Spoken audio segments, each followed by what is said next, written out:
Baka yang diimport dari Australia ini mendapat permintaan yang amat tinggi di pasaran tempatan. Antara pelanggan yang kerap membeli kambing boar ini ialah Mat Isa yang mengakui kambing baka ini mempunyai daging yang lebih enak berbanding daging kambing tempatan.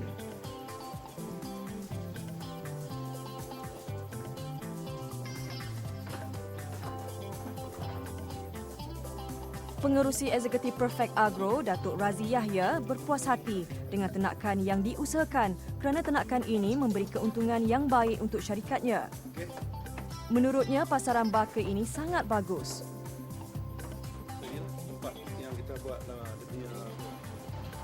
Kambing boar ini permintaannya tinggi dan mudah dipasarkan. Dagingnya dia lebih mampat. Dagingnya mengandungi kolesterol yang rendah. So ini amat bersesuaian untuk kita pasarkan di Malaysia ini. Ladang ini mula dibangunkan pada 2005. Dengan keluasan 40 ekar, ia mampu menampung 200 ekor kambing kacukan boar pada satu-satu masa. Datuk Razi telah mengusahakan peternakan kambing selama 5 tahun. Dalam tempoh itu, pelbagai halangan yang dilaluinya. Namun, beliau tidak putus asa dan berusaha keras untuk menjayakan peternakan kambing baka boar ini.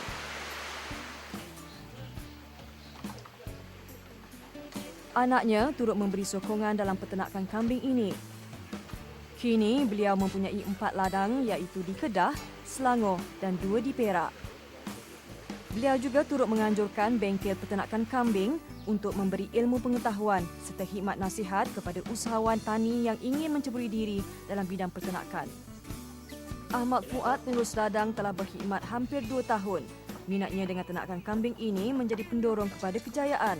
Saya merupakan pengurus ladang Perfect Agro yang mana menjaga ladang baling dan juga ladang pengkalan hulu.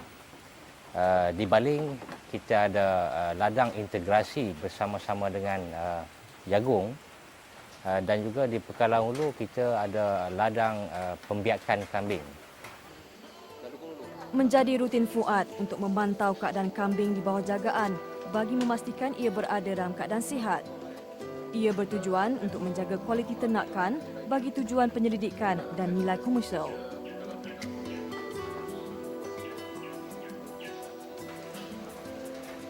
Program rawatan berkala dilakukan oleh Unit Kesihatan Ternakan bergerak pada setiap minggu bagi memastikan kesihatan kambing pada tahap yang terbaik.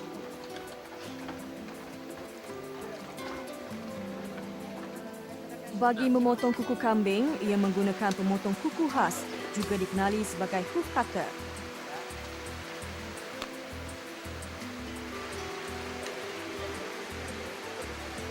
Ia untuk memastikan kambing mampu berdiri dengan stabil, terutamanya semasa proses mengawan serta mengelakkan kecederaan atau penyakit pada bahagian kaki.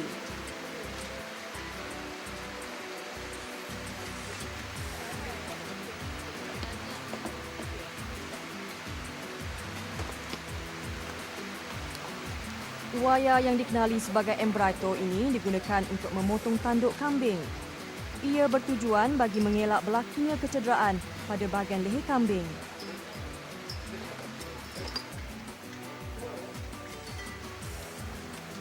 Selain itu, kambing ini juga diberi vitamin, antibiotik dan vaksin melalui kaedah suntikan.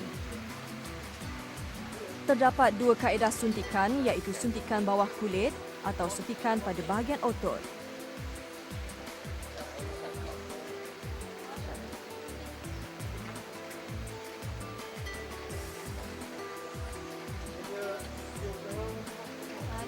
Di samping itu, untuk mengelak jangkitan kulat dan kurap, ubat yang dikenali sebagai Sindectin Pour-On ditipiskan di bahagian luar kulit, terutamanya di belakang badan. Perfect Agro amat menitik beratkan kesihatan kambing ini supaya tidak mengalami sebarang jangkitan bakteria atau virus yang boleh memudaratkan kesihatan serta kualiti ternakan. Kambing ini diberi makan batang dan daun jagung serta rumput Napier. Rumput Napier merupakan sejenis rumput yang mempunyai zat dan nutrien yang baik untuk ternakan kambing. Tempoh kematangan rumput ini adalah di antara 40 hingga 60 hari sebelum ianya sesuai untuk dijadikan makanan ternakan.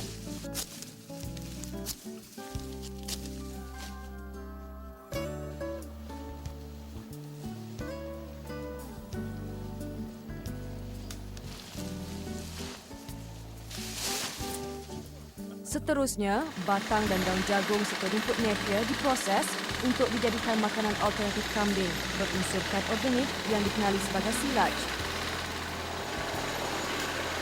Penggunaan silage didapati mampu mempercepatkan tahap pembesaran ternakan.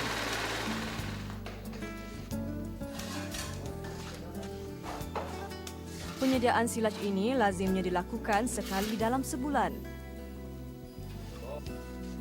Ia ditempatkan di dalam bekas khas yang mampu memuatkan 20 kg bagi setiap bekas. Penyediaannya turut dicampurkan dengan bahan kisar daripada sekam padi dan jagung. Kesemua bahan ini akan digaul sehingga sebati sebelum melalui proses pemadatan.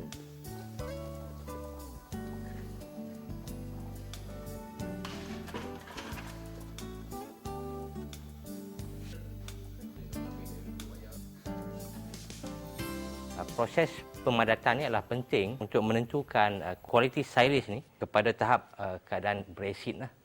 Dan tujuan pemadatan ini juga adalah untuk memastikan rumput ni dalam keadaan anaerobik.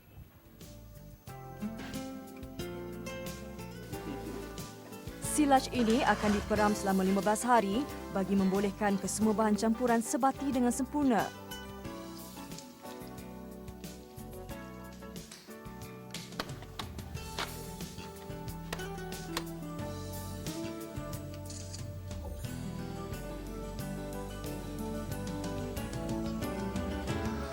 Tugas memberi makanan kepada kambing ternakan di sini dilakukan 3 kali sehari. Pellet atau dedak diberikan pada sebelah pagi, manakala pada tengah hari dan petang, kambing bau ini akan diberi silage dan rumput segar.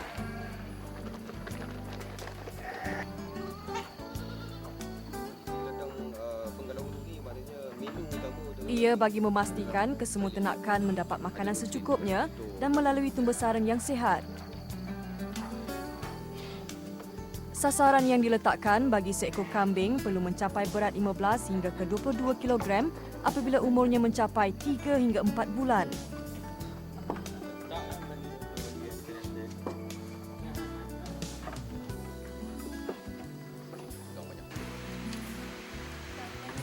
Jika dagingnya dikenali sebagai red gold, susu kambing pula dikenali sebagai white gold.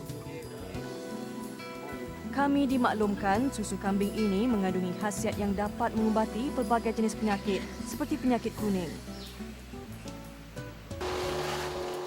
Najis kambing tidak dibuang begitu saja kerana ia dijadikan bahan organik untuk membantu pembesaran rumput napier. Lazimnya, proses pengambilan najis dibuat 3 kali seminggu dan disimpan sebagai bekalan. Ini menunjukkan peternakan kambing yang dilakukan secara tidak langsung mewujudkan satu kitaran ekonomi yang efektif. Namun uniknya, najis kambing di sini tidak mempunyai bau seperti mana najis asli kambing tempatan. Dalam era ekonomi global, sektor pertanian seperti ternakan kambing ini mampu menjana pendapatan yang lumayan. Malah, usaha ini selari dengan saranan kerajaan iaitu pertanian satu perniagaan.